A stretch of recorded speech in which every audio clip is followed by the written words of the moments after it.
अस्सलाम वालेकुम नाजरीन, मैं हूँ रामीन सैयद और आप देख रहे हैं प्रोग्राम ज़ेरे बहस। नाजरीन, वाशिंगटन में अमरीकी कांग्रेस की एक कमेटी बैठी जिसमें पाक अमरीका ताल्लुकात के हवाले से बड़ी सैर हासिल गुफ्तगू की गई। बड़े सारे मौज़ूआत छेड़े गए उसके अंदर। उनमें से एक मौजू साइफ़र का था और एक मौजू उसके अंदर इलेक्शंस का था जो कि पाकिस्तान में हुए थे 8 फरवरी को, और उसके हवाले से कुछ चीज़ों को हाईलाइट भी किया गया और कुछ हवालों से यकीन दहानियाँ भी मांगी गई।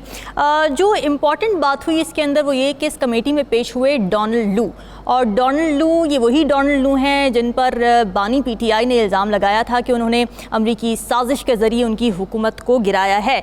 तो डोनाल्ड लू साहब आते हैं उस कमेटी के अंदर और वो ये कह देते हैं कि जी ये तमाम तर इल्ज़ामात सरासर झूठ हैं, किसी किस्म की कोई साजिश नहीं की गई थी। अल्टीमेटली उन्होंने डिनाई किया इस बात को। इसके अलावा 8 फरवरी को होने वाले इंतखाबात के हवाले से भी उन्होंने बात की और उसमें उन्होंने कहा कि जो भी बेज़ाब्तगियाँ रिपोर्ट हो रही हैं ये इलेक्शन कमीशन ऑफ पाकिस्तान का काम है कि इनको देखे। तो मुख्तलिफ जो मौज़ूआत पर उस कमेटी के अंदर उस समात में गुफ्तगू हुई उसको हम ज़रा डिटेल से डिस्कस करते हैं। एक करके हमें ज्वाइन कर रहे हैं सीनियर तज़कियाकार नजमो साकिब साहब, राव खालिद साहब मौजूद और साकिब बशीर भी हमें ज्वाइन कर रहे हैं। आप तीनों का बहुत शुक्रिया। नजमो साकिब साहब, ये congressional hearing one time affair था या फिर आप देख रहे हैं आने वाले दिनों में इसके सियासी और सिफारती असरात भी नज़र आएंगे?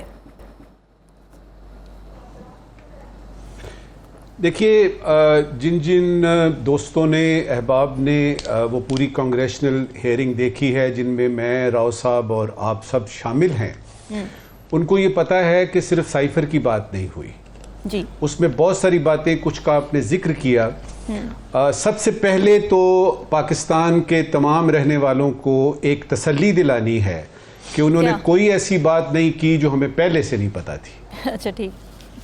दूसरी बात कि जो अमेरिकन गवर्नमेंट की पॉलिसी है, जो अमेरिकन गवर्नमेंट की पॉलिसी है साउथ एशिया के बारे में, जिसमें पाकिस्तान, हिंदुस्तान और अफगानिस्तान आता है और ईरान आता है ख़ास तौर पे, उसमें किसी किस्म का कोई चेंज नहीं है। तीसरी बात कि ये जो डोनाल्ड लू साहब हैं ये अपनी कुछ पोजीशन वाजे करने के लिए पेश हुए थे, ये कोई पाकिस्तान का केस नहीं था। उसमें ये है कि जी आपने ये क्यों किया और ये किया तो फिर आपने वाकई साइफर के बारे में ये बात की या नहीं की। तो ये 2-3 तसल्लियां देने के बाद गुजारिश ये है कि मेरा नहीं ख्याल कि इनका वो लेवल है। देखिए ना, ये असिस्टेंट सेक्रेटरी जनरल हैं हमारे यहाँ, इस तरह के 19 ग्रेड के अफसर होते हैं। या तो होता ना टोनी ब्लिंकन साहब आते और वो बात करते, या प्रेसिडेंट बाइडेन साहब खुद बात करते, या उनका स्पोक्स पर्सन जो है वो स्पेसिफिकली पाकिस्तान के बारे में को बात करता, तो उसका जवाब देना बनता है। देखिए, इस तरह की बातें कुछ होती हैं जो टीवी स्क्रीन पे की जाती हैं, और ये लाइव ट्रांसमिशन थी। टीवी स्क्रीन पे जो कहा जाता है जरूरी नहीं होता कि वो हकीकत हो। जो असल में बात होती है वो आपकी होती है बंद कमरों में, और उन बंद कमरों में हत्ता के टेलीफोन पे भी नहीं होती क्योंकि वो भी बग हो जाते हैं। तो जो अहम और जो सेंसिटिव, जो हसास चीज़ें होती हैं वो इस तरह के टीवी उस पर नहीं आती। लिहाजा मेरी अपनी जो मेरा तजुर्बा है यानी इस सिफारतकारी का या दुनिया भर को देखने का, उसकी बिना पे मैं आपसे कह सकता हूं कि इन्होंने जो कुछ भी कहा है कोई नई बात नहीं की। अब देखिए लेते हैं कि ये जो साइफर की बात है ये तो बहुत पुरानी, इस पे तो केस चला, उस पे तो डिसाइड हो गया, इस पे तो इतनी हु-हा हुई, हाहाकार हुई। इस वक्त क्यों इसकी जरूरत पेश आ गई बताने की? तो सबसे पहले 1 मिनट में देखते हैं कि टाइमिंग क्यों इतनी। तो अगर आप देखें पाकिस्तान के ज़िम्न में, तो उनको पता है कि साइफर केस का डिसीजन हो चुका है, लिहाजा ये बेहतरीन वक्त है बताने का कि अमेरिका का या मेरा किसी किस्म का इस साजिश से कोई ताल्लुक नहीं। दूसरा देखिएगा कि पाकिस्तान ईरान गैस पाइपलाइन के बारे में उन्होंने बात की है, और उसमें एक बाकायदा रिपोर्ट मैंने पढ़ी है जिसमें उन्होंने कहा है कि America would not like to see Pakistan and Iran going to bed, यानी बिल्कुल जो है उनकी दोस्ती इस तरह की ना हो। तीसरा फैक्टर कि ये वो वक्त है जिसमें कि IMF इस्लामाबाद का दौरा कर रहा है, और उनको अच्छी तरह से पता है कि हमारी सारी की सारी मईशत का दारोमदार जो है वो इस पे है। ये हो गया तीसरा फैक्टर। चौथा फैक्टर जो अफगानिस्तान के बारे में उन्होंने एक इजहार किया है ना कि पाकिस्तान और अफगानिस्तान के ताल्लुकात को जो है हम सस्पिशियस नज़रों से देखते हैं, उससे मुझे ये अंदाज़ा हुआ कि वो हमारे साथ हैं, लेकिन ये है कि उनको अभी भी कुछ शकूक व शुबहात हैं कि ये जो आपस में चल रहा है उसमें TTP का हिसाब किताब है, उसमें यानी अफगान तालिबान, काबुल वगैरह, हिरात, ये वो। अच्छा, अब उसके बाद आता है आपका इलेक्शन का, जो आपने भी अपने इंट्रो में बताया। मेरे नजदीक ये सबसे अहम बात थी उनकी पूरी ट्रांसमिशन में, जो उन्होंने इतनी लंबी सी वो हेयरिंग की कांग्रेशनल, जिसमें वो उन्होंने कहा कि दो तरफा ताल्लुकात जो पाकिस्तान और अमेरिका के हैं उनका दारोमदार ही इस बात पे होगा। मैं जरा अल्फाज आपको एहतियात से बता रहा हूं, उनका दारोमदार ही इस बात पे होगा कि अगर पाकिस्तानी गवर्नमेंट ने इलेक्शन रिजल्ट्स की इन्वेस्टिगेशन कराई। इस पे एक मिनट बोलना चाहेंगे, वो ये कि एक तो ये पाकिस्तान का अंदरूनी मामला है, बिल्कुल ठीक। दूसरी बात ये कि, और उन्होंने साथ में ये भी कहा कि री इलेक्शन भी कराएं। ओ बाबा, इतने बिलियन डॉलर लगा के हमने एक इलेक्शन कराए हैं खुदा खुदा करके, अब आप दोबारा कराएंगे, फिर अगर उनका भी वही रिजल्ट निकला तो फिर क्या करेंगे, तीसरा कराएंगे। तो उसमें किसी हद तक उनकी ये बात बनती है कि जमहूरियत का होना चाहिए, लेकिन ये नहीं कि बिल्कुल ही यानी आप कहें कि जी अब आप इलेक्शन कराएं और ये कराएं। इसकी एक दो छोटी छोटी बातें और, जिस तरह मैंने कहा कि सरकारी तौर पे इसका हमें जवाब देने की जरूरत ही नहीं है। सिर्फ ये हुआ है कि थोड़ी देर के लिए जो है ना सोशल मीडिया पे यानी टीवी स्क्रीन पे इसकी बहस छिड़ गई है, जिसका ना कोई फायदा है ना कोई अंत है।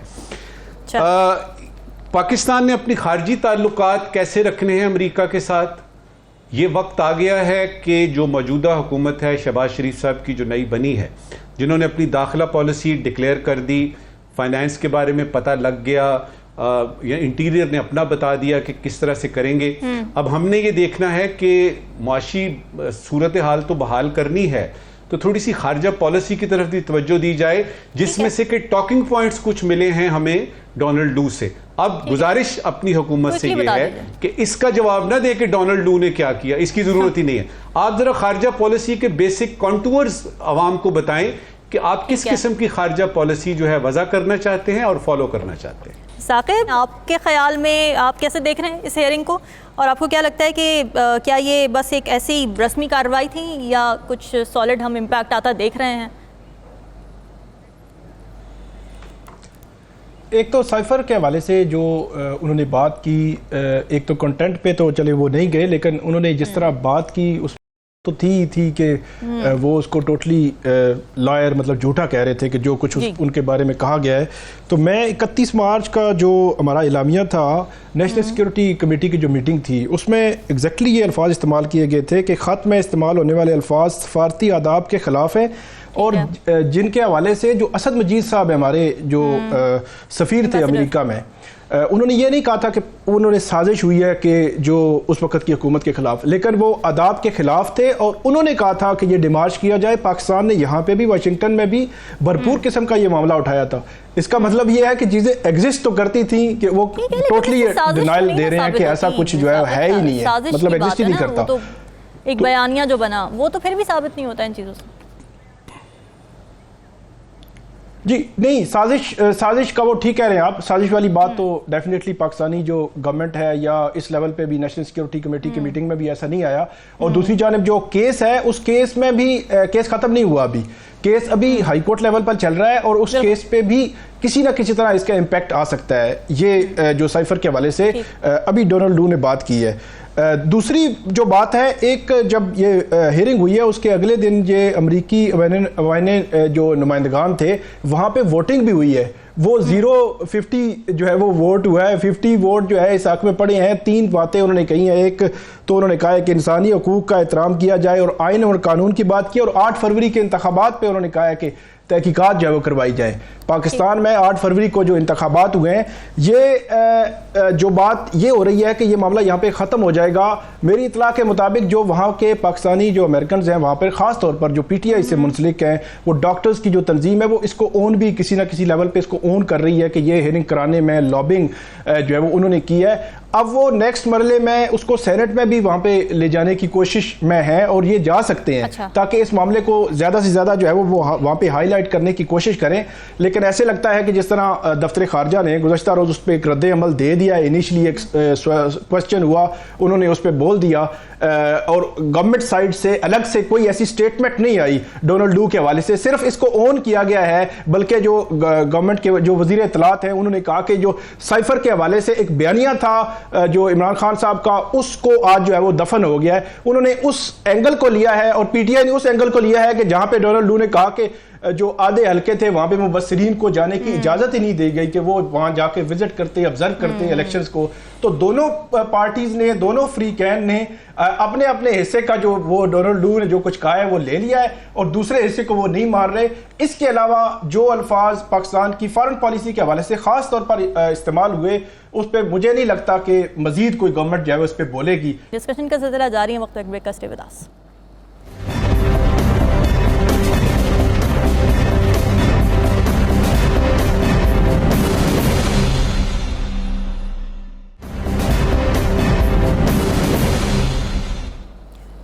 वेलकम बैक नाजरीन। पहले पाकिस्तान से IMF डू मोर का मुतालबा किया करता था, मगर अब हम थोड़ी सी इंटरेस्टिंग डेवलपमेंट ये देख रहे हैं कि पाकिस्तान के वज़ीर आज़म शहबाज शरीफ साहब ने IMF से डू मोर का मुतालबा कर दिया है। वो ये कह रहे हैं कि जी मुआशी इस्तेहकाम लाने के लिए हमें एक और प्रोग्राम में जाना पड़ेगा। फिर साथ ही वो ये भी कह रहे हैं कि हमें स्ट्रक्चरल इस्लाहात भी लानी होंगी और इसके बगैर मईशत दुरुस्त नहीं हो सकती। मगर ख़ुद ही उन्होंने कुछ सवालात भी उठा दिए। उन्होंने फिर ये भी कहा कि क्या इससे मुआशी इस्तेहकाम आ जाएगा, क्या इससे मुल्क में खुशहाली का इनकलाब आ जाएगा।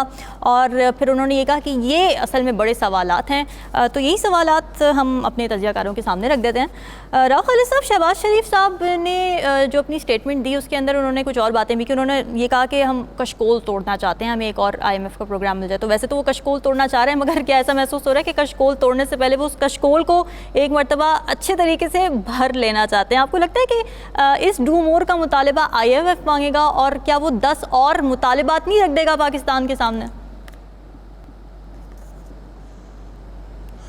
जी देखिए, एक तो मैं अपने वज़ीर आज़म को खराज तहसीन पेश करता हूँ, अपने मियाँ शहबाज शरीफ साहब जो वज़ीर आज़म हैं, कि उन्होंने बड़ी एक कह लें कि स्ट्राइड ली है। बेगर्स कांट बी चूजर्स से बाद वो आ गए अब डू मोर कहने पे।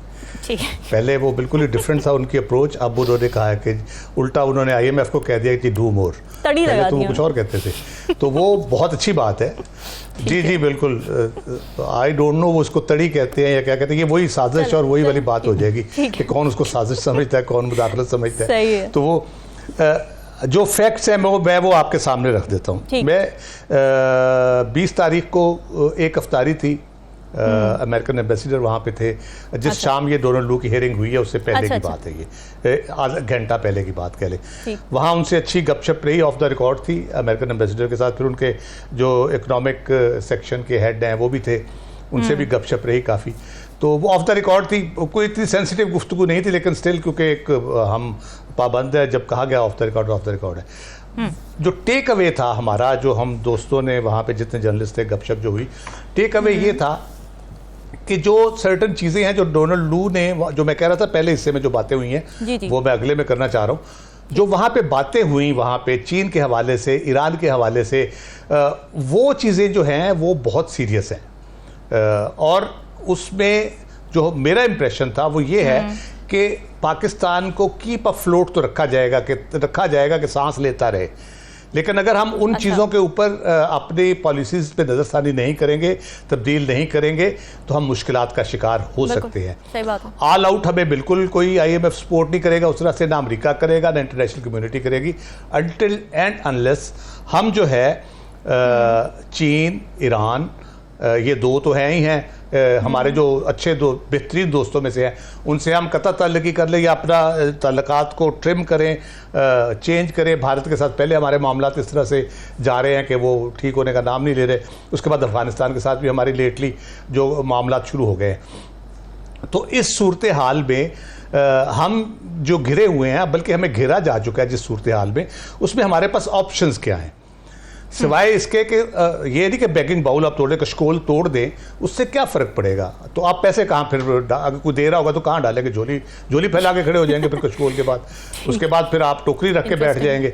इसी किस्म की चीज़ें होंगी ना, मांगनी है ना। लेकिन हमारे पास जो हल है हम उस तरफ नहीं जा रहे। और ये उस मीटिंग में जो एक पॉजिटिव चीज़ थी वो ये थी कि वो कहते हैं हमारी जितनी मीटिंग्स हुई हैं हुकूमत से, हमने पहली दफ़ा ये फील किया है कि हुकूमत में रियलाइजेशन है कि हमें अपने हाउस को इन ऑर्डर करना है। उसमें रिस्ट्रक्चरिंग की बात है, उसमें प्राइवेटाइजेशन की बात है, टैक्स बेस बढ़ाने की बात है, उसमें आमदन और अखराजात में तवाज़ुन की बात है, लीकेजेस को रोकने की बात है, सर्कुलर डेट को एड्रेस करने की बात है। तो कम से कम ये एक उसमें पॉजिटिव चीज़ मुझे नज़र आई है। लेकिन बात यह है कि जो हमारी बैनुल-अक़वामी ताल्लुकात हैं, खारजा पॉलिसी जो है, नजम साकिब साहब ने जैसे कहा, उस पे हमें बैठ के एक दफ़ा बात करनी पड़ेगी, उसके बाद हमारे मामला ठीक होंगे। अगर तो हम इंटरनली कर लेते हैं, अपने ये कहते कड़वी गोली खा लेते हैं, हम उस संगीनी का एहसास करते हैं जिसमें हम घिरे हुए हैं, तो हम फिर बहुत अच्छी पोजीशन में होंगे नेगोशिएट करने की। लड़ाई हमने नहीं करनी किसी से, हम नेगोशिएट करने की बेहतर पोजीशन में होंगे, हम अच्छे फंड देने की पोजीशन में होंगे, हम अच्छी इन्वेस्टमेंट अट्रैक्ट करने की पोजीशन में भी होंगे, इंटरनली भी हम जो है वो सुकून में होंगे, पॉलिटिकल स्टेबिलिटी भी उसके साथ आएगी, इकोनॉमिक स्टेबिलिटी के साथ साथ। तो उसमें हम फैसला सियासी क़यादत ने करना है, हमारी जो मुक़्तदर है उन्होंने करना है कि हमने पाकिस्तान को किस सिमत लेके जाना है। ये क्रूशल टाइम है। अगर रियलाइजेशन है, जो मैं समझता हूँ कि जो मैंने सुना अमेरिकन के ज़ुबानी भी रियलाइजेशन है, तो ये तो बहुत ही खुशाइंद बात है, और मेरा ख्याल है उससे बेहतरी की सूरत तरफ हम जाएंगे लाजमी। जी बिल्कुल ठीक है। नजमुल साकिब साहब, फॉरेन इन्वेस्टमेंट की भी शहबाज शरीफ ने बात की, तो अमेरिका ने भी ये कहा था कि माहौल अगर साजगार हो तो फिर इन्वेस्टमेंट पाकिस्तान लाई जा सकती है। तो ये माहौल साजगार बनाने के लिए क्या करना पड़ेगा? माहौल साजगार करने के लिए क्या करना पड़ेगा? माहौल साजगार करना पड़ेगा। इस पे मैं बात करूंगा, लेकिन एक दो बातें जो राव साहब ने कमाल की है ना, उसमें मैं यदि तबसरा करना चाहूँगा और उन तमाम लोगों और दोस्तों से कहूँगा कि जब कोई डिप्लोमेट, जब कोई सिफारतकार या कोई सिफारत खाना ये कहता है ना कि चेथम हाउस रूल चलेगा, ये ऑफ द रिकॉर्ड है फलाना, वो सबसे ज़्यादा ज़रूरी और अहम बातें वही होती हैं। और एक डिप्लोमेट की लाइफ में, एक सिफारतकार की लाइफ में जो वो कहता है, चाहे वो अपनी बेगम से बात कर रहा हो, बच्चों से बात कर रहा हो, वो कहीं रिकॉर्ड हो रही है तो उसका नोटिस लिया जाता है। दूसरी बात, जो यानी राव साहब ने कशकोल तोड़ने की बात की, तो मुझे थोड़ी सी हंसी आ रही थी कि अभी आलम ये आ गया है कि कशकोल तोड़ना छोड़ना तो दूर की बात है, हमें बाहर से एक फाइनेंस मिनिस्टर बुलाना पड़ता है कि ताकि वो कशकोल को अच्छे एंगल से पकड़ सके, ताकि उस कशकोल की शक्ल सूरत जो है वो अच्छी लगे, कोई अच्छी अंग्रेजी वगैरह। अब आते हैं आपके सवाल की तरफ कि SIFC जो है, जी स्टाइलिश किस्म का ना, जरा कुछ उस पर टशन फशन जो है वो। अच्छा, अब ये है कि क्या किया जाए। देखिए, इन्वेस्टमेंट कब आती है किसी मुल्क में? सबसे जरूरी चीज होती है ये कि आपके यहां सिक्योर्ड एनवायरनमेंट है इन्वेस्ट करने के। इन्वेस्टमेंट दोस्तियों पे नहीं आती कि टर्की पाकिस्तान का बड़ा करीबी दोस्त है और अजरबैजान पाकिस्तान की तो जिंद जान है, तो उनको इधर आना चाहिए। वो नहीं आएंगे, क्योंकि हुकूमत ने तो आना नहीं है। हुकूमत से तो आते हैं, अर्दवान साहब आए, आके चले गए, वो तो बिजनेसमैन है, तो बिजनेसमैन क्या देखेगा? दो बातें उसने देखनी है और उसके बाद वो सोचता है कि इस मुल्क में आना है कि नहीं। पहली बात ये होती है कि वहां पे मैं जो इन्वेस्टमेंट करने जा रहा हूं, मेरी इन्वेस्टमेंट जो है उसके लिए वो माहौल साजगार है कि नहीं। वो माहौल साजगार का मतलब आपकी सियासी सूरत हाल, मुआशी सूरत हाल, स्किल वर्कर है कि नहीं, वगैरह वगैरह, बिजली के रेट क्या हैं क्या। दूसरी अहम बात होती है माहौल साजगार बनाने की कि जब आप ये देखते हैं कि किसी मुल्क में आपने, यानी पाकिस्तान में किसी ने आना है, तो वो देखेगा कि जो मेरा प्रॉफिट होगा, जो मेरे डिविडेंड्स होंगे, जो मेरे प्रोसीड्स होंगे अपने बिजनेस से, उस इन्वेस्टमेंट से, क्या वो मैं अच्छे तरीके से, आसान तरीके से अपने वापस मुल्क जहां से मैं आया हूं वहां बेच सकूंगा कि नहीं। उसके लिए हमने पिछली अगर कई हुकूमतें देखें ना, तो उसमें हमने एक एक्सप्रेशन सुना कि जी तमाम दुनिया के इन्वेस्टर्स के लिए हमारे पास एक वन विंडो ऑपरेशन है। तो ये समझ लीजिए कि तीसरी हर्डल ये होती है कि पेपर चेज इतनी होती है, कोई बाहर से आ जाए, उसको मुसीबत पड़ जाती है, पहले तो जी इस दफ्तर जाएं, फिर उस दफ्तर जाएं, फिर ये वाली टेस्टेशन कराएं, फॉरेन ऑफिस जाएं, फलानी टेस्टेशन, काउंसलर सेक्शन जाएं, फिर उसके बाद आपके चेंबर से करवा के लाएं। तो वन विंडो ऑपरेशन की बात, तो ये तीन बातें अगर आप करते हैं तो एक इन्वेस्टमेंट सोचना शुरू करता है। उसके बाद वो अपने यानी बिजनेस पार्टनर देखता है, फिर देखता है गवर्नमेंट रूल्स क्या हैं। अच्छा, ये सारा कुछ क्या हम कर सकते हैं, क्या हमारे पास मौजूद है? मेरे ख्याल में इस वक्त नहीं है। लेकिन खुशखबरी आपको पता, मैं आपको यानी बातें करते करते खुशखबरियां जरूर सुनाता हूं। खुशखबरी ये है कि ये जो केयरटेकर गवर्नमेंट के दौरान जी वो सुने ना कि वो जो वन विंडो ऑपरेशन है, या वो ये कि एक बिल्डिंग में आप चले जाएंगे और वो इन्वेस्टर के सारे मसले मसाइल, सारे सवालात का जवाबात होंगे, सबका मसाइल का हल होगा। उसके लिए SIFC बनी है। ठीक है, आप करते रहे यानी बातें कि जी SIFC बनी है, कौन चला रहा है, कैसे चलेगी, हमने तो सुना था $100 बिलियन आ गए हैं, इस वक्त कितने हैं, करते रहे आप बातें। मुझे ये पता है, मुझे अंदर की खबर है कि SIFC वो एक वन विंडो है जो कि हम इतनी पिछली हुकूमतों से सुन रहे थे कि जी वो एक वन विंडो ऑपरेशन होना चाहिए। अब ये है कि आपने देखना है कि उस SIFC तो बना ली, बाकी जो मेरी पहली 2 रिक्वायरमेंट्स मैंने बताई थी उसके लिए मौजूदा हुकूमत ने काम करना है। उसमें IMF से कर्जा लेके वो बात नहीं बनेगी, वो एक सिलसिला ही अलग है। उसके लिए ये है कि आप अपने मुल्क के हालात जो हैं वो कुछ इस तरह करें कि बाहर से लोग आके उनको सुकून मिले, कोई ठंडी हवा उनको मिले।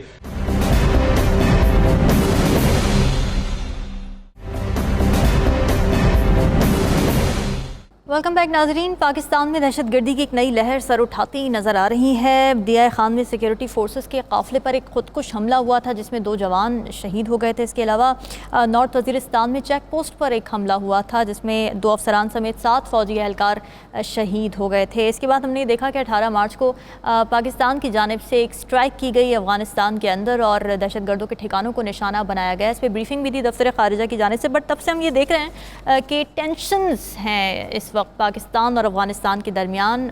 कल वॉइस ऑफ अमेरिका को एक इंटरव्यू भी दिया ख्वाजा आसिफ साहब ने और उसमें भी उन्होंने कुछ बड़ी हार्ड हिटिंग बातें की। उससे कुछ पॉलिसी का अंदाज़ा लगाने की कोशिश की जा सकती है। नज़मुल साकिब साहब, ये जो एस्केलेशन और टेंशन इस वक्त पाई जा रही है, आप देख रहे हैं कि किस तरीके से ये इम्पैक्ट करेगी पाक अफ़गान रिलेशन को? ऑलरेडी ये अफेक्ट कर चुकी है। अब अंदाज़ा लगाइए ना कि हिरात में एक ज़लज़ला आता है और पाकिस्तान कहता है कि हमने मदद देनी है और तालिबान कहते हैं कि हमें नहीं चाहिए। अच्छा, अब अंदाज़ा लगाइए कि यहाँ से बहुत सारे जो हैं अफ़गान हमारे भाई अनडॉक्यूमेंटेड जो इंडिविजुअल्स थे जी, उनको हम भेजते हैं वहाँ पे और वहाँ पे एक ऐसा जज्बा पैदा होता है और वो कुछ इस किस्म की माजी की बातें वहाँ शुरू कर देते हैं। अब ये आलम इस वक्त आ गया। फिर हम ये देखते हैं कि चमन बॉर्डर है या जो भी बॉर्डर क्रॉसिंग है उनके कभी कभी ट्रक रुक जाते हैं, कभी कभी उनकी ट्रेड जो है वो होती है, जो ट्रांजिट ट्रेड वगैरह होती है। फिर अब ये है कि वो जो तालिबान थे ना, जो पिछले तालिबान, हमारी ये गलत फहमी है कि ये तालिबान नए तालिबान हैं और वो तालिबान कुछ और थे। मेरी अपनी स्टडी, मेरी अपनी रिसर्च ये बताती है कि ये जो इस वक्त के तालिबान हैं इन्होंने वहीं से ही शुरू किया जहां से पिछले तालिबान छोड़ के गए थे। पहली बात तो ये मेरे समझ में आई कि ये वो लोग हैं, ये कंटिन्यूएशन समझ लीजिए। अब आते हैं आज की तरफ। देखिए, TTP का मसला हो, ISKP का मसला हो, टेररिज्म का मसला हो, वो तो इंटरनेशनल बॉर्डर ही नहीं मानते। उनको उनके नज़दीक तो कोई कुछ चीज़ ही नहीं है। उनकी डायनामिक्स डिफरेंट हैं। वो जिन चीज़ों को देखते हैं उनका कल्चरल एंगल इतना ज़्यादा अहम है कि इससे बात कर दी है बस ये हो जाएगा। उनको ये डिप्लोमेटिक नुआंसेस, उनको ये डिप्लोमेटिक नाइसिटीज, उनको ये हिसाब किताब की अभी पता नहीं है। तो सबसे पहले तो पाकिस्तान ने ये देखना है कि ये कुछ स्कैंडिनेवियन कंट्री नहीं है कि जिससे आप डील कर रहे हैं। क्योंकि हम बताते हैं जी आपने दोहा में हमारे साथ ये किया, आप जब आए इक़्तिदार में आए आपने हमारे साथ ये वादे किए, वादे पूरे नहीं किए। उनकी आपको साइकी समझनी पड़ेगी और उसके बाद थोड़ा सा ठंडा पानी पी के दोनों मुल्कों को 2-3 बातें करनी पड़ेंगी। पहली बात यह है कि ऑब्जेक्टिव हमारा क्या है। Are we going to sort out each other और are we going to sort out issues? अगर तो इश्यूज सॉर्ट आउट करने हैं तो उसका तरीका वही है जो कि सिफारतकारी हमें मिला हुआ है, सदियों से चल रहा है। अगर एक दूसरे को सॉर्ट आउट करना है तो फिर इसी तरह से ही होगा। तुमने ये कहा, मैंने ये कहा, तुमने ये किया, मैंने ये किया। ठंडा पानी पी के ठंडे दिल से ये देख रहे हैं कि हम दोनों मुल्क जो हैं, अफगानिस्तान और पाकिस्तान जो हैं, ये दोनों मुल्क क्या चाहते हैं। हम ये चाहते हैं कि माशी तरक्की आए, हम ये चाहते हैं कि खित्ते में अमन हो, हम ये चाहते हैं कि हम अपने अवाम के लिए, उनकी फलाह बहबूद के लिए, उनकी खुशहाली के लिए काम करें। मुझे ये बताइए, ये तीनों चीज़ों में लड़ाई किधर आती है? लड़ाई कहीं भी नहीं आती। तो कुछ तो होते हैं मोहब्बत में जुनून के आसार और फिर कुछ लोग भी दीवाना बना देते हैं। दाएं बाएं के लोग चस्का लेने के लिए, जिस तरह के पहले सेगमेंट में डोनाल्ड डू की हमने बात की कि जी पाकिस्तान अफगानिस्तान ताल्लुकात जो है ना, हम उनको शुबे की नज़र से देखते हैं। और बाबा किस किस्म का शुबा देखते हैं आप? हमारे ये एग्जिस्टेंशियल मसाइल हैं। हमें इस वक्त टीटीपी का मसला है। अब टीटीपी का अगर आप सिर्फ एक तरफ कर देना तो पलड़ा जो है वो बहुत नीचे चला जाता है। अच्छा, ये यूं समझिए कि इस वक्त पाकिस्तान और अफगानिस्तान के दो तरफा ताल्लुकात में जो सबसे बड़ी कील ठुकी हुई है, जिसकी वजह से कि खून निकल रहा है, वो टीटीपी है। और उसके लिए अफगानिस्तान को ये बात समझनी बड़ी जरूरी है कि उनका ये कहना कि जी हम क्या कर सकते हैं। देखिए, अकम्प्लिस जो होता है ना, जो साथ देता है जुर्म में, वो भी जुर्म में उतना ही शरीक होता है। और उनको समझ आनी चाहिए कि ये आप जुर्म में शरीक हैं। टीटीपी का इलाज कर लें, टीटीपी का इलाज कर लें, पाकिस्तान और अफगानिस्तान के ताल्लुकात बहुत अच्छे हो जाएंगे। बिल्कुल जी। राव खालिद साहब, टीटीपी का इलाज कैसे होगा? टीटीपी का इलाज हमारे साथ जो उन्होंने प्रॉमिस किया था उसी तरह होना था, जो वो करने को तैयार नहीं है। और एक ख्वाजा आसिफ साहब आजकल बड़े हॉट केक बने हुए हैं। हाँ जी, हॉट केक बने हुए हैं। तो वो बार बार वो वापस, कुछ लोग आए तो उनके हवाले से वो बात कर रहे थे। उन्होंने शायद तारीख भी नहीं पढ़ी, और दुनिया में जितनी रेजिस्टेंस मूवमेंट्स हुई हैं और उसमें जिन लोगों ने हिस्सा लिया है, उनकी रिपेट्रिएशन और रिहेबिलिटेशन का प्रोसेस उनको शायद इल्म नहीं है। इसका भी हुआ है, सऊदी अरब ने भी किया है, आयरलैंड ने भी किया था, और मुल्कों में भी इसी तरह से होता है। जब आप करते हैं उनको न्यूट्रलाइज करें, उनको आप जंगजू के तौर पे थोड़ा छोड़ देंगे, आप ला के सेटल करते हैं। ये अलग बात है, हम वो प्रोसेस नहीं कर पाए, लेकिन ये है कि वो प्रोसेस होना चाहिए। 5 से 6 हज़ार पाकिस्तान क्लेम करता है कि टीटीपी के लोग हैं अफगानिस्तान के अंदर, जो 2021 अगस्त से ये आए हुए हैं अफगानिस्तान में, तालिबान जो हैं। और ये एक ज़हन में रखिएगा, ये कोई अवामी मैंडेट वाली हुकूमत नहीं है, ना अवाम ने इनको बुलाया है, ना अवाम ने इनको बिठाया है। ये एक सेटलमेंट मुआहदे के नतीजे में बैठे हैं, क्योंकि ये अमेरिका के खिलाफ लड़ रहे थे और अमेरिका इन्हीं से बात कर सकता था। अफगानिस्तान के अवाम से उसने बात नहीं की, इनसे बात करके वो निकल गया अचानक और ये इनके हवाले कर गया। अभी अपना कॉन्स्टिट्यूशन बना रहे हैं, बाकी करें, वो प्रोसेस होगा। एक रिप्रेजेंटेटिव गवर्नमेंट आएगी तो शायद हालात मुख्तलिफ हो। अभी जो सरदस्त जिनसे हमें वास्ता है वो लोग हैं ब्रदर इन आर्म्स। ये जितने भी लड़े हैं टीटीपी वाले, ये सारे एक दूसरे के खिलाफ ये कार्रवाई नहीं करते। अब अल्टीमेटली उनका जो बहाना है, ज़बीउल्लाह मुजाहिद साहब का बयान में देख रहा था कि जी वो अंदर नहीं है, ना हम इजाज़त देते, हमारा वादा भी यही था। वो बॉर्डर एरिया, डिफ़िकल्ट टेरेन्स हैं, वहाँ पे बड़े मुश्किल से अप्रोच किया जाए, वहाँ पे हैं। तो वहाँ पे अगर वो हैं तो हम जब कार्रवाई करते हैं तो फिर आपको क्या मसला है? अगर आप वहाँ नहीं पहुँच सकते और हम पहुँच सकते हैं तो हमें आप क्यों रोकते हैं? हमारे साथ किस लिए फिर नाराज़ होते हैं अगर हम ये करना चाहते हैं? तो बुनियादी तौर पर 2023 वर्स्ट एवर साल रहा पाकिस्तान के लिए, और सारा इधर से ही हुआ। कोई तकरीबन 1000 के करीब शहादतें हुई, 650 हमले हुए हैं हमारे ऊपर। तो हम क्या करें? 2021 से हम आपके वादों पे लगे हुए हैं। अब अल्टीमेटली सिपा सालार ने जब वार्निंग दी थी उस वक्त, उसके बाद हमारे नुमाइंदे भी गए थे, उन्होंने जाके बात भी की थी वहाँ पे आसिफ दुरानी साहब ने, और ये सारे मामला तो उनके सामने रखे हुए हैं, उनको पता है हर चीज़ का, ठीक है। लेकिन वो कहते हैं कि जी हम नहीं इनको कंट्रोल कर सकते, ये बॉर्डर एरिया में ऐसी जगह पे है, लेकिन आप भी कुछ ना करें, आप इनसे जूते खाते रहें, आप इनसे शहादतें देते रहें, तो करें कुछ ना। ये कैसे पॉसिबल है? एक सॉवरेन कंट्री किस तरह से बर्दाश्त कर सकता है? और हम जिस सूरत हाल में हैं, हमें अपनी सिक्योरिटी को यकीनी बनाना इन हालात में बहुत ज़रूरी है, ताकि हम अपने मुआशी मामलात पर तवज्जो दे सकें। हम इधर ही लड़ते रहेंगे सारी ज़िंदगी, इनके तालिबान और इनकी कभी हमायत में, कभी इनके खिलाफ। जी ठीक है। साकिब, ये स्टेटमेंट के अफगान सरजमीन दहशतगर्दों को इस्तेमाल ना करने दी जाए, हम हमारे वज़ीर ख़ारजा, दफ्तर ख़ारजा कई बार ये दोहरा चुके हैं लाइन, मगर इम्पैक्ट अभी तक कोई नज़र नहीं आ रहा है, जूं नहीं रिंग रही है कान पर अफगानिस्तान के। किस तरह से आप इसको एनालाइज करेंगे? एक तो जो टीटीपी के हवाले से हमारी मेरे ख्याल में पॉलिसी भी कोई तसलसल में कोई इश्यूज़ हैं या कोई शिकायत भी हैं, जिस तरह वज़ीर दिफा जो है वो बात कर रहे हैं, माजी की जो पॉलिसी थी उस पर कोई क्रिटिसाइज़ भी कर रहे हैं किसी लिहाज से, तो ये भी एक बड़ी वजह है। हालांकि पाकिस्तान या स्टेट ऑफ पाकिस्तान जिसको पिछली जो है वो 2-3 दिहाइयों से दहशतगर्दी का सामना है, और अभी भी 2023 में भी जब दहशतगर्दी जो है वो बहुत ज़्यादा बड़ी है, तो ये अफ़गान जो गैर कानूनी यहाँ पे अफ़गान बाशिंदे थे उनको बैरून मुल्क भेजने का फ़ैसला भी इसी तनाजुर में हुआ था। लेकिन इसके बावजूद जो टीटीपी फैक्टर है वो पाकिस्तान और अफ़गानिस्तान के दरमियान जो ताल्लुकात है, जाहिर सी बात है वो ख़राब तो है ही हैं, लेकिन पाकिस्तान को बहुत ज़्यादा नुकसान भी इस लिहाज से हो रहा है, जो दहशतगर्दी की कार्रवाइयाँ, अगरचे उसका जवाब भी बड़ा मजबूत तरीके से दिया जा रहा है। 5 लाख अफगान बशिंदे तकरीबन जो है वो वापस जा चुके हैं। जब ये इनकी वापसी भी हुई थी तो उस वक्त भी अफगान तालिबान की जानिब से कुछ इसको वेलकम नहीं किया गया था। अगरचे पाकिस्तान तकरीबन अगर देखा जाए तो पिछले 30-35 साल से यहाँ उनको बसाया है और जितना भी जो अफगान वार थी उनको यहाँ पे फैसिलिटेट भी किया। अफगान बशिंदे यहाँ पे रहते भी रहे हैं। अगर यहाँ से वो वापस जा रहे हैं तो उनको वेलकम भी करना चाहिए था। और फर्दर अब जो पाकिस्तान की जो लीडरशिप है, हाल ही में जब उनसे मिली भी थी वहाँ पे जाकर, और जो टीटीपी के हवाले से बहुत सारी चीज़ें उनके साथ शेयर भी की गई थी कि उनके खिलाफ वो इंटरनली खुद कार्रवाइयाँ करें, लेकिन उनकी जानब से उस तरह की मरबूत कार्रवाइयाँ नहीं हो रही। इसी वजह से अभी पाकिस्तान को जो है वो एक्सट्रीम जो है वो स्टेप लेना पड़ा। और जो वजीर दिफा है उनके उन्होंने जो बात की है वो भी बड़ी इंपॉर्टेंट है कि अब वो नेक्स्ट स्टेप पे भी जाएंगे जो अफगान के साथ जो है वो अफगान की हुकूमत के साथ। लेकिन ये ताल्लुकात बज़ाहिर ऐसे लगता है कि अभी कशीदगी की तरफ बढ़ रहे हैं, जो मजीद जो है वो कशीदा हो सकते हैं। ठीक है। और ट्रेड बंद करने की भी बात करें ना साकिब, ये भी स्टेटमेंट आई, बड़ी स्ट्रॉन्ग स्टेटमेंट है कि जो इंडिया का कॉरिडोर खुला हुआ है, इंडिया तक रास्ता जो देता है पाकिस्तान, वो बंद कर दिया जाएगा। जी, पाकिस्तान जो हुकूमत है वो बुनियादी तौर पर जो अफगान जो तालिबान है, उन तालिबान हुकूमत है उन पर प्रेशर बढ़ाने की कोशिश कर रही है मुख्तलिफ हवालों से।